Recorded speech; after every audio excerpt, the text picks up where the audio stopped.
అన్నదానం అనేది ఎన్టీ రామారావు గారు స్టార్ట్ చేశారు. అక్కడి నుంచి ఇంతవరకు కూడా ఎలాంటి ఇబ్బందులు లేకుండా సవ్యంగా జరుగుతూ ఉంది.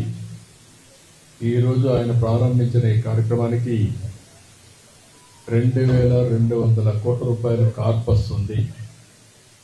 ప్రతి సంవత్సరం ప్రతిరోజు ఎంతోమంది భక్తులు వచ్చి అన్నదానం ట్రస్ట్కి డొనేట్ చేస్తున్నారు. లేకపోతే ఆ రోజుకి వాళ్ళే విరాళాలు ఇచ్చి నిర్వహించే పరిస్థితికి వచ్చారు.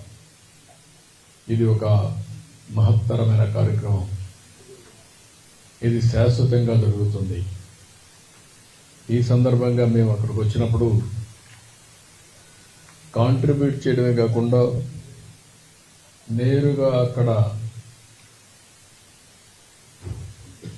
ఎవరైతే భక్తులు ఉన్నారో వాళ్ళకి అన్నం వడ్డించినప్పుడు ఉండే తృప్తి ఎలకట్టలేదు.